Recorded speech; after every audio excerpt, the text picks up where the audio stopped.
نحمده ونصلي على رسوله الكريم أما بعد أعوذ بالله من الشيطان الرجيم بسم الله الرحمن الرحيم وفديناه بذبح عظيم اور بتلا دیا ہم نے اس کو بڑے ذبح کے ساتھ، بڑے مینڈھے کے ساتھ۔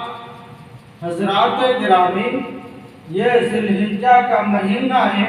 اس مہینے میں جہاں اور بہت سے تاریخی واقعات نظر آتے ہیں، وہیں پر حضرت اسماعیل علیہ السلام کی قربانی کا تاریخ ساز واقعہ اپنی مثال آپ ہے۔ حضرت اسماعیل علیہ السلام کی یہ فقید المثال قربانی عظمت و عظیمت کا ایک ایسا نادر اور محیر العقول واقعہ ہے جس سے انسانی عقل حیرت زدہ ہو کر رہ جاتی ہے۔ جو ہی ذی الحجہ کا مہینہ شروع ہوتا ہے، پورا عالم اسلام حضرت اسماعیل علیہ السلام کی اس یادگار قربانی کے تذکرہ سے اپنے ایمان اور یقین کی دنیا کو آباد کرتے ہیں۔ اس پر تقریریں ہوتی ہیں، مضامین آتے ہیں، کانفرنسیں ہوتی ہیں اور جمعہ کے خطبات میں اس واقعہ کی یاد سے دلوں کو منور کیا جاتا ہے۔ اس لیے آج آپ حضرات کے سامنے میں بھی حضرت اسماعیل علیہ السلام کی حیات طیبہ اور قربانی جیسے اہم موضوع پر گزارشات پیش کروں گا۔ اللہ تبارک و تعالی مجھے شرح صدر سے بیان کرنے کی توفیق نصیب فرمائے۔ حضرات گرامی، ذرا خدا کی بے نیازی پر غور فرمائیں، ذرا خدا کی بے نیازی پر غور فرمائیں کہ دینے پر آئے تو اپنے دشمنوں اور نافرمانوں کو درجنوں کی درجنیں بیٹے عطا فرما دے، اور نہ دے تو اپنے پیارے اور لاڈلے پیغمبر کو جوانی میں اولاد نہ عطا فرمائے۔ یہی فرق ہے نیاز مند اور بے نیاز میں۔ حضرت ابراہیم علیہ السلام کی جوانی گزر گئی، ابھی تک ایک بیٹا بھی نہیں دیا۔ کس کو بیٹا نہیں دیا؟ حضرت ابراہیم علیہ السلام کو۔ اور کس کی گود اولاد کی نعمت سے محروم ہے؟ سیدہ ہاجرہ کی۔ اور کون ابھی تک اولاد کے لیے تڑپ رہے ہیں؟ اللہ کے محبوب پیغمبر حضرت ابراہیم علیہ السلام اور ان کے لاڈلے پیغمبر کی عابدہ، زاہدہ اور ساجدہ بیوی سیدہ ہاجرہ سلام اللہ علیہا۔ خدا کی اپنی مرضی ہے، وہ بے نیاز ہے اور اس پر کسی کا زور نہیں چلتا، وہ فعال لما یرید ہے۔ ایک دن ابراہیم علیہ السلام موج میں آ گئے اور اللہ تبارک و تعالیٰ کے حضور نہایت عاجزی اور انکساری سے سوال کر دیا اور درخواست کر دی کہ ربی ہب لی من الصالحین، اے پروردگار، اے مولا کریم، مجھے نیکوکار بیٹا عطا فرما۔ حضرات گرامی، بیٹے بیٹیاں دینے کا خزانہ اللہ کے پاس ہے، اللہ کے پاس ہے۔ کس کے پاس ہے؟ اللہ کے پاس ہے۔ اللہ تبارک و تعالیٰ بھی موج میں تھے جو ہی حضرت ابراہیم علیہ السلام نے اللہ تبارک و تعالیٰ کے حضور بیٹے کے لیے درخواست دی، فوراً خدا کے حضور آواز آتی ہے کہ فَبَشَّرْنَاهُ بِغُلَامٍ حَلِيمٍ، بس بشارت دی ہم نے ان کو بردبار لڑکے کی۔ حضرات گرامی، مانگا کیا تھا اور ملا کیا؟ مانگا تھا صالح بیٹا اور عطا کیا تھا حلیم بیٹا، اس لیے کہ خدا کو معلوم تھا کہ صالح کے ساتھ اس کو صفت حلیمی سے بھی نوازا جائے گا، کیونکہ اس کو عشق اور امتحان کی ان وادیوں سے گزرنا تھا جو صالح ہونے کے ساتھ ساتھ حلیم ہی برداشت کر سکتا ہے۔ والد سے جدا ہونا، بے آب و گیا جنگل میں رہنا، سخت محنت اور مشقت کرنا، اور پھر بھی چھری تلے گردن رکھنا، یہ سب کام ایسے بیٹے کے ہو سکتے ہیں جو صالح کے ساتھ ساتھ حلیم بھی ہو۔ حضرات گرامی، ابراہیم علیہ السلام نے دو دعائیں ایسی مانگی کہ خدا کے خزانے کی روح لوٹ لی۔ ایک اسماعیل علیہ السلام کو مانگا، دوسرے محمد رسول اللہ صلی اللہ علیہ وسلم کو مانگا۔ پہلے کو مانگا جو زمزم والا ہے، دوسرے کو مانگا جو کوثر والا ہے۔ زمزم والا بھی، زمزم والا بھی دعائے خلیل ہے،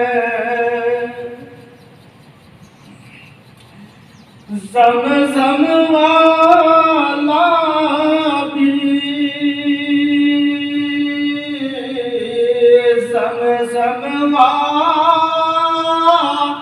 زمزم والا بھی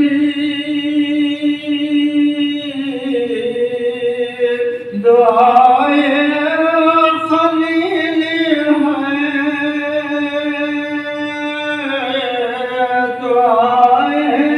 دعائے خلیل ہے، کوثر والا بھی، کوثر والا بھی دعائے خلیل ہے، کوثر والا بھی دعائے خلیل ہے۔ حضرات گرامی، خدا کی شان دیکھیے، ادھر چاند سا بیٹا عطا فرما دیا اور بڑھاپے میں محبت بھرا لخت جگر دیا، اور ساتھ ہی امتحان کا پرچہ دے دیا کہ اسے حل کرو۔ کیا پرچہ ہے؟ کیا بتاؤں؟ بہت ہی مشکل پرچہ ہے، یہ کوئی پیغمبر ہی حل کر سکتا ہے۔ ارشاد ہوتا ہے، ابراہیم جی رب جلیل فرمایا جاؤ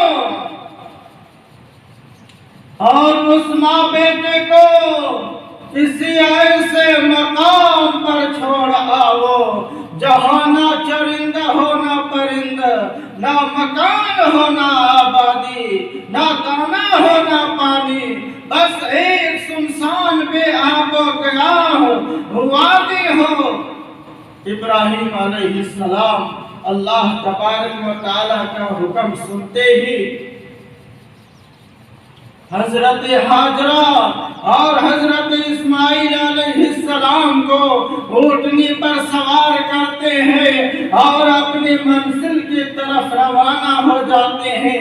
چلتے چلتے جب وہ وادی آتی ہے جس کو قرآن نے وادی غیر ذی زرع کے نام سے موسوم کیا ہے، وہاں حضرت حاجرہ کو اتارتے ہیں اور ان کی گود میں حضرت اسماعیل علیہ السلام کو دے دیتے ہیں۔ پانی کا ایک مشکیزہ اور کھجوروں کی ایک تھیلی ان کے حوالے کر کے نہایت خاموشی سے اونٹنی کی نکیل پکڑ کر واپس روانہ ہونے لگتے ہیں۔ حضرت حاجرہ نے جب اس بے آب و گیا جنگل میں جہاں دور دور تک کوئی انسان تو کیا کوئی چرند پرند بھی نظر نہیں آتا تھا، حضرت ابراہیم علیہ السلام کو یوں چھوڑ کر جاتے ہوئے دیکھا تو سیدہ حاجرہ سلام اللہ علیہا نے دامن خلیل پیچھے سے تھام کر سوال کیا، کہاں چھوڑے جا رہے ہیں آپ؟ کہاں چھوڑے جا رہے ہیں آپ؟ کہاں چھوڑے جا رہے ہیں آپ؟ یہاں نہ دانا ہے نہ پانی، یہاں تنہا کیسے رہوں گی؟ بچے کا کیا بنے گا؟ بچے کا کیا بنے گا؟ چلو میرا نہیں تو اس معصوم بچے کا سوچا ہوتا جو بڑھاپے میں رو رو کر خدا سے مانگا تھا۔ حضرت ابراہیم علیہ السلام پر پیغمبرانہ صبر اور حوصلے کا ضبط غالب تھا۔ بیوی کی اس بے بسی اور فریاد کو سن کر فرمایا، ہاجرہ میں تمہیں اور اسماعیل کو خدا کے حوالے کرتا ہوں۔ اللہ کا نام آنا تھا کہ سیدہ حاجرہ سلام اللہ علیہا نے دامن خلیل کو چھوڑ دیا اور در جلیل کو پکڑ لیا۔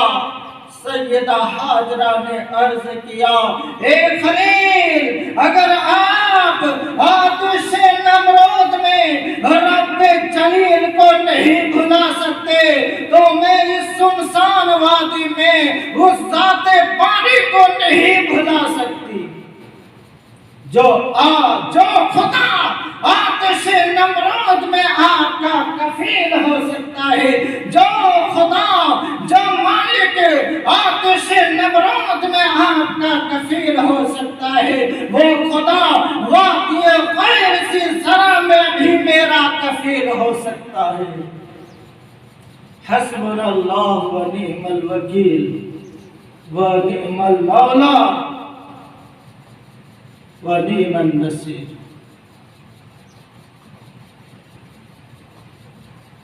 حسبنا اللہ و نعم الوکیل نعم المولا و نعم النصیر۔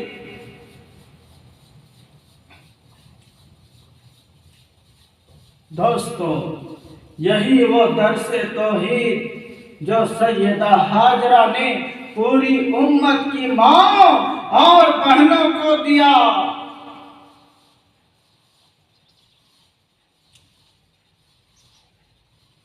یہ وادی جو بظاہر، یہ وادی جو بظاہر ساری دنیا سے نرالی تھی،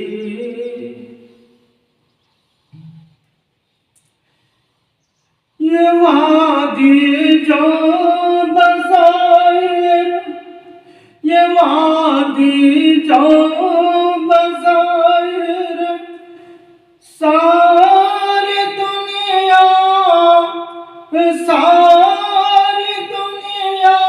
سے نرالی تھی،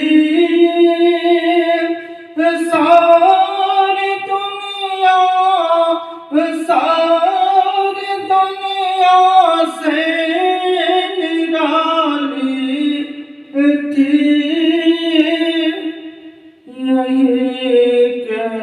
یہی یہی کہ راستے نے، یہی کہ راستے نے حق کا مرکز بننے والے تھے، یہی کہ راستے نے حق کا مرکز بننے والے تھے۔ یہ وادی جس میں سبزہ، یہ وادی جس میں سبزہ تھا نہ پانی، تھا نہ پانی، تھا نہ پانی، تھا نہ سایہ، تھا نہ پانی، تھا نہ سایہ تھا، اسے آباد کر، اسے آباد کر دینے کو ابراہیم آیا تھا، اسے آباد کر، اسے آباد کر دینے کو ابراہیم آیا تھا۔ یقیناً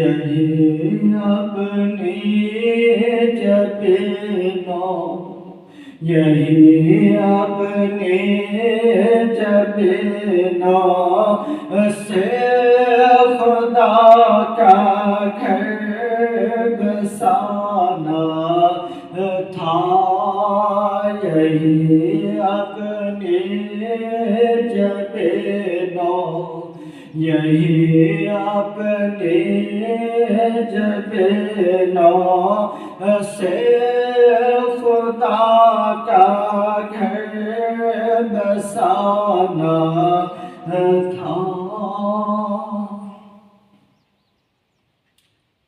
عجیب سما تھا، عجیب سما تھا، عجیب سناٹا تھا۔ پیغمبر اپنے اکلوتے بیٹے کو اور اپنی عفت مآب بیوی کو تنہا جنگل میں چھوڑ کر